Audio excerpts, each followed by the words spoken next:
В лесу родилась елочка, в лесу она росла.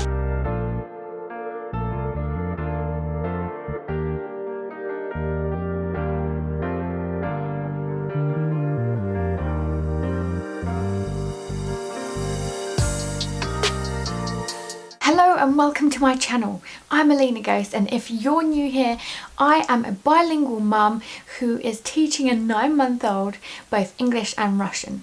We live in the UK and in Essex specifically, and today I'm going to go through like those Christmas and New Year traditions, because up until I was 17 years old when I met my husband, I didn't actually celebrate Christmas on the 25th of December. So this video is all around like what my family would do, what kind of movies we watched, what kind of food we ate, also what I'm going to be doing so that my son is brought up with both traditions, so both Russian traditions and English traditions, because it is difficult to try and actually merge two traditions together, because it's not just about languages, it's also around like what kind of things do you do that represent those two different cultures. I wasn't even sure myself how I wanted to approach it, quite honestly. I just knew that I wanted my son to have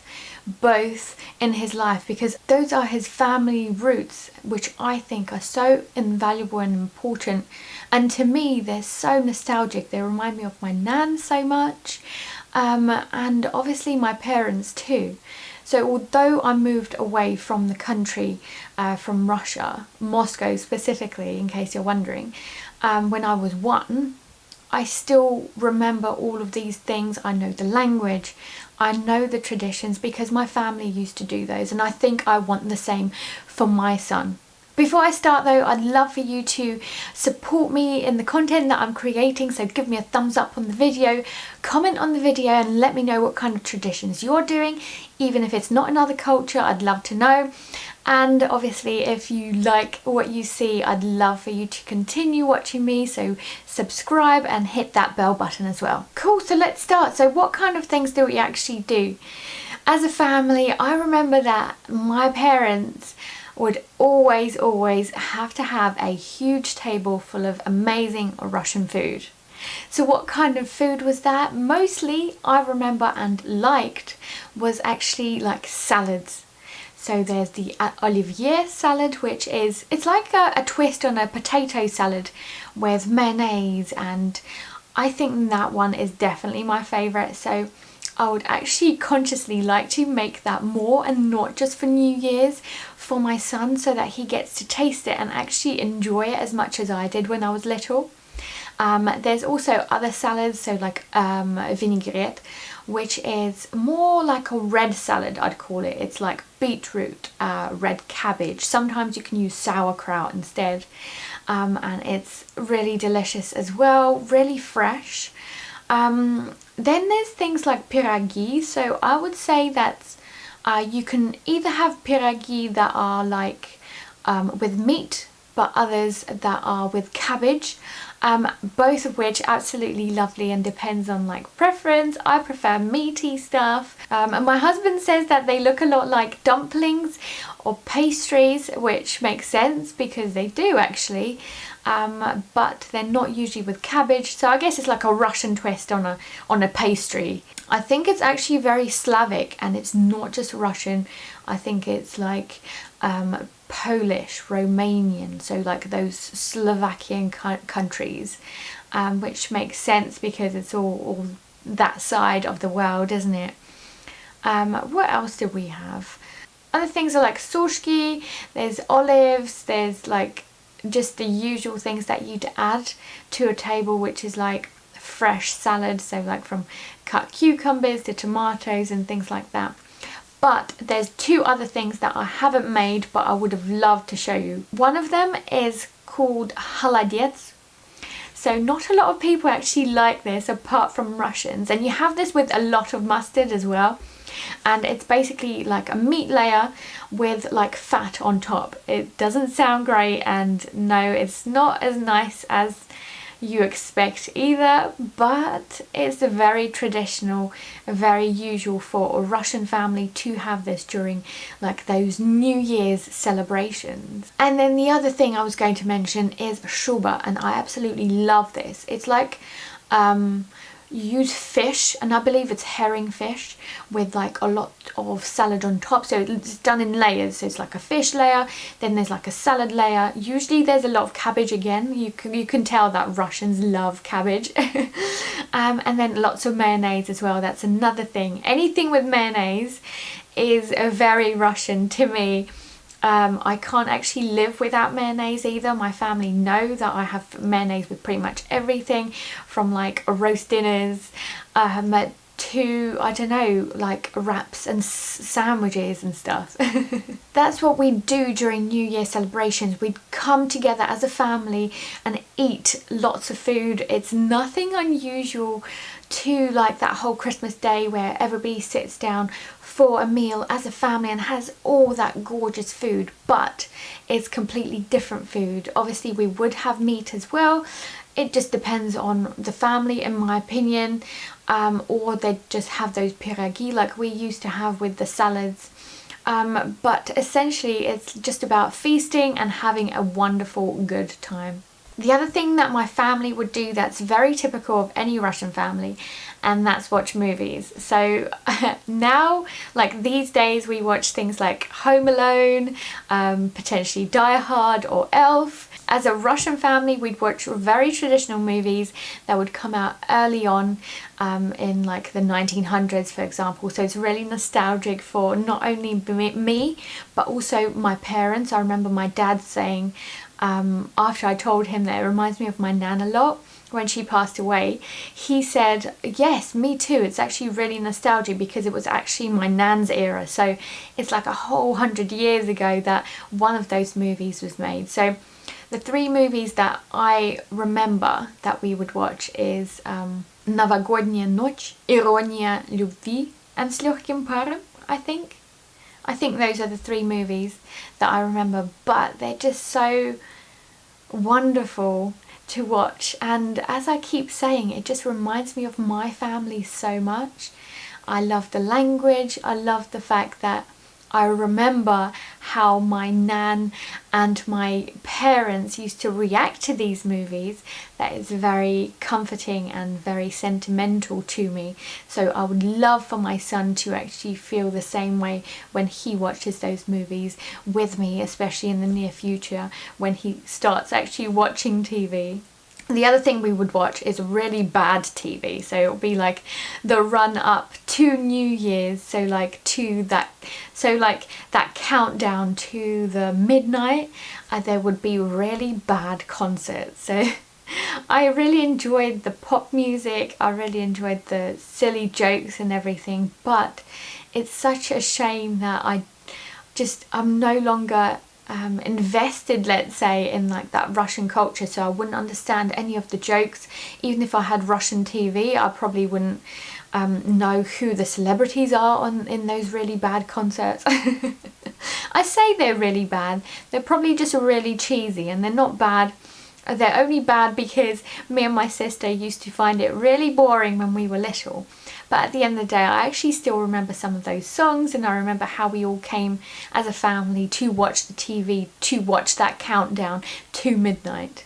You might actually be interested to know that we won't actually have the same traditions that you do here for New Year's. So you don't like kiss each other, for example, for New Year's. But what kind of things do we do? That's like drink champagne. So it's usually like the glasses and chinking the glasses together. And then obviously we love our vodka. Yes, it's a very stereotypical Russian thing, but like vodka has to be on the table. That's why that salad, that fish salad, so shuba, goes so well, because usually it'll be like you have a bit of like a vodka and then you have like a bit of fish to go along with it. So we call it zakuska. I believe it's just like a Russian thing. It could be wider than that, I'm not sure, but my family used to do that quite a lot. So I guess that brings me nicely to like other songs as well that we listen to. So not only do we listen to like the concerts and stuff, but I still remember my mum singing really like kiddie songs to me around like the Christmas tree and everything. So let me first explain to you that whereas the Western world has like Santa Claus, we have not even Father Christmas, but we call him Дед Мороз. As a translation, that actually means Father Frost. So basically it's not even Father Christmas, it's Father Frost. So it's all around like the iciness and the frostiness, the snow of Christmas. I guess it's just a different twist on the same mythology, in my opinion. Please don't like quote me on that, but in my opinion, I guess it's the same idea of somebody coming to gift presents to kids, but it's actually around somebody wearing blue rather than red, for example. So that is one of the distinct differences between the two, in my opinion. But the other thing, he actually also has a granddaughter called Snegurочка, and she would basically be his helper, go around passing on that festive cheer and giving presents as well. So any child would know this song, which I'm going to try and video for you as I sing it to my son, because everybody in Russia knows, especially when they're little, it's something that's done like in schools, and my nieces actually did that in their Russian school when they were little as well. В лесу родилась ёлочка, в лесу она росла, зимой и летом стройная, зеленая была. Трусишка, зайка серенький под ёлочкой скакал, порою волк, сердитый волк, рысою пробегал. Even though I don't feel Russian because I've lived in England most of my life, I want my son to know these traditions and I want to enjoy them with my son. Actually, I feel more Russian now that I'm a mum, because I am consciously trying to do these Russian things, from singing and talking and reading. So I'm very much excited for New Year this year. Although I didn't celebrate Christmas and it was all the focus around that New Year, I believe it's because going back a couple of hundred years, I believe, in Russia, because of like that whole communist push, I believe they tried to get rid of some of the religious festivals, and Christmas was one of those, potentially. So something to, they tried to focus everybody's attention and celebrations on New Year's rather than Christmas instead. I believe that's what the history is around why we as Russians focus on New Year's rather than Christmas. But if you know exactly why, I'd love to hear from you in the comments, so please do comment down below. The other thing is actually because my mum is Russian Orthodox.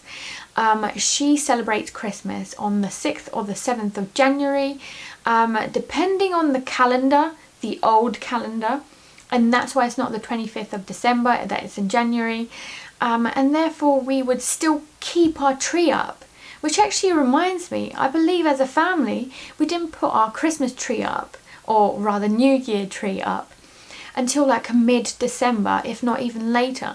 My mum said that some families wouldn't even put their tree up until the day before New Year's. So that's a bit mad to me.